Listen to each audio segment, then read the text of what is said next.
Comparing January 6th to 9/11 in Pearl Harbor, you can't make this up.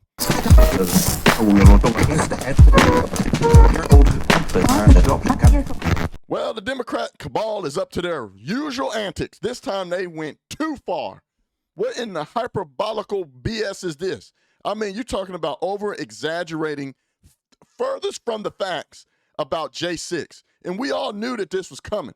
We knew that they were going to put on the theater heavy, and they did.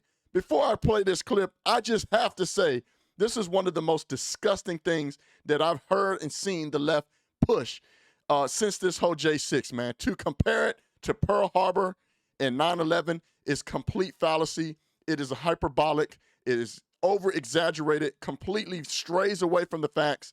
Nothing about J6 was a terrorist attack. Nothing about J6 is an insurrection. So I'm going to play the video coming from Kamala Jackal Harris telling more lies on national TV. Certain dates echo throughout history, including dates that instantly remind all who have lived through them where they were and what they were doing when our democracy came under assault. Dates that occupy not only a place on our calendars, but a place in our collective memory. December 7th, 1941, September 11th, 2001, and January 6th, 2021. Sad, just sad. I mean, there is no comparison. Was there knuckleheads at this protest that gone bad? Yes. As I said before in previous content, I can subjectively look at that and say, yes. When you attack police, yes, that's wrong. What did people yell out, F the police and things like that? Yes. Okay. I can agree. But to go as far as saying that this is an insurrection with people that had not a single weapon, okay, they used flag poles to hit the police. Okay, cool. Did they assault police outside of the Capitol? Sure. But when they got inside, there was no violence whatsoever. Nobody was acting like terrorists. It wasn't an insurrection. This is just a complete fallacy. And I've said this so many times before. This is just a campaign to smear and put out more propaganda and stereotypes on a group of people that do not agree with their policies, their political views, their ideology, and all the other rhetoric that they push in this country that, to me personally, in my opinion, is dividing us.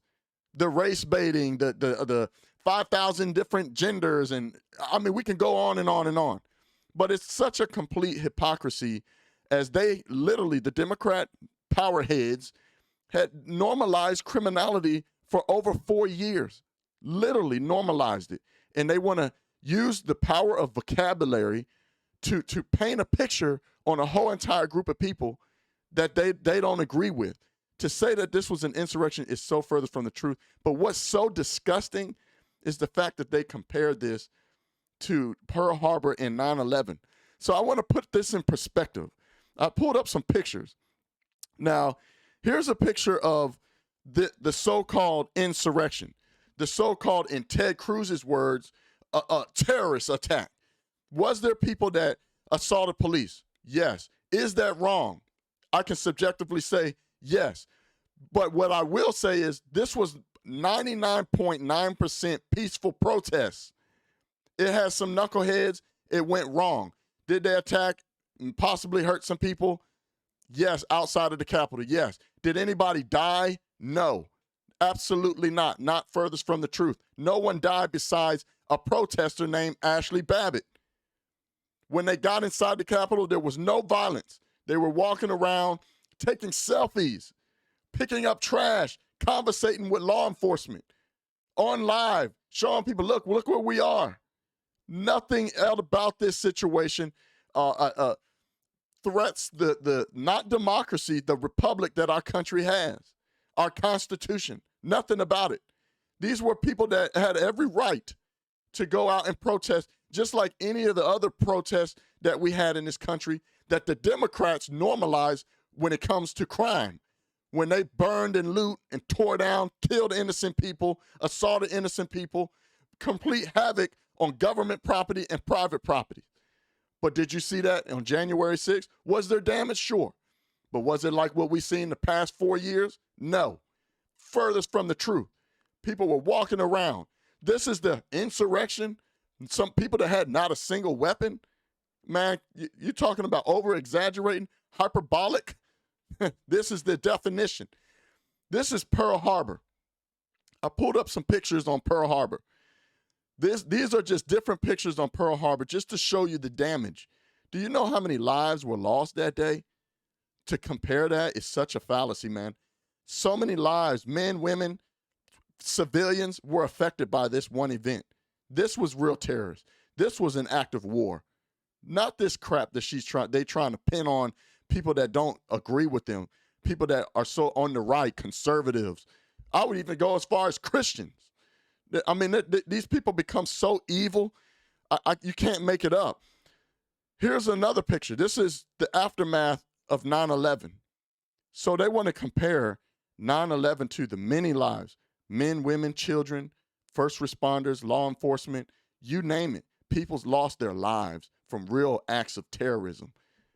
And they want to compare it to J6 where not a single soul died besides one protester named Ashley Babbitt. I mean, you can't make it up, man. This picture in itself puts it in perspective. When you look at this picture, you can see many different lives that were affected, families that were affected. This put a dent on American society.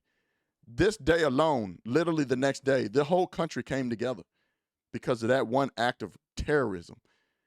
And these people are comparing J6 to Pearl Harbor and 9/11. I mean, you're talking about a reach. You're talking about a reach. This is so disgusting. And I'm not going to talk on this long. I don't want to beat a dead horse. I think people get it. I think people on the left and on the right understand that that was an overreach. The comparison is not there. But there is people out there that go along with it because they have their hatred, anger, and resentment in their heart and think that it's comparable when it is not. None of it is comparable whatsoever. J6, they are completely evading a lot of the actual facts that are out there. Was there knuckleheads out there that broke in to the Capitol? Yes. Was there also protesters that were let in by the law enforcement that were encouraged for them to come in? Yes. There's so many details that they leave out, but I'll tell you why they do it. They do it because they want to demonize an entire group of people. They want to, if you're a conservative, if you voted Republican, if you lean right, you're right-winged, you're a Christian, you're opposed to all these different nonsensical things that are being pushed in our country, you just lean right. They're going to demonize you. They're going to say you're a white supremacist, you're a conspiracy theorist. This is like textbook Marxism. And it doesn't surprise me. It doesn't surprise me at all. We now know that there has been many true insurrections, if they want to use the word, on the Capitol, but they fail to bring those up. Like, for one, AOC's insurrection, the feminist insurrection.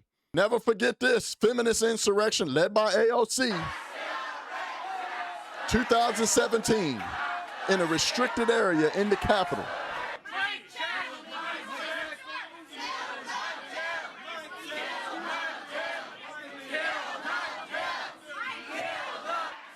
Look familiar? J6 is no different.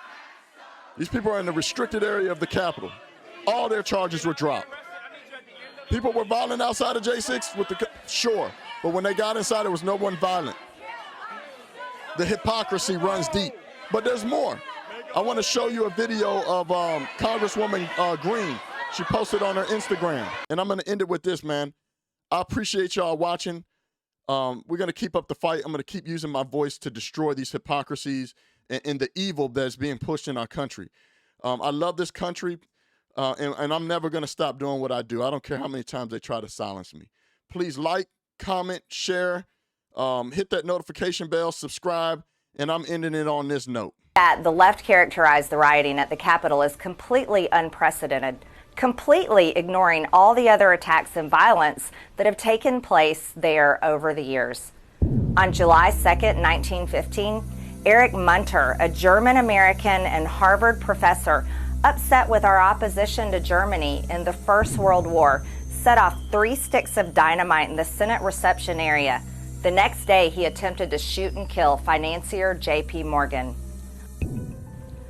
On March 1, 1954, 4 Puerto Rican nationalists opened fire from the gallery of the House of Representatives, injuring 5 congressmen.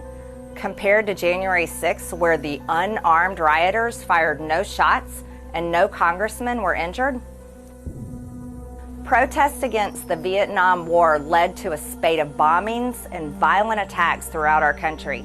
On March 1, 1971, the Weather Underground, a Marxist group with members who years later became pals with Barack Obama, Connected to the Democrats, Barack Obama, placed a bomb in the men's bathroom 1 floor below the Senate chamber. For a report on the first serious damage to the nation's former. he was a Marxist. We have the Democrats now. We see the things that's going on in our country. It's a Marxist push. It's not a coincidence. Most structure Call me since what the you British want. burned it in he's a 1814. conspiracy. Here is ABC Okay. congressional correspondent Bob Clark. On November 7, 1983, radical leftists set off a bomb outside the Senate building. No one was injured, but structural damage was roughly equivalent to what took place on January 6. July 24th, 19... That was Rosenberg. That was Rosenberg. If you didn't know, she sat on the board of finances for Black Lives Matter organization, the same organization where their so-called fake leaders that lead the movement that they are so passionately, that they claim they're so passionately, romantically passionate about for the people to go do book deals and start a show. Yeah, those leaders, the same ones that say that they practice Marxism.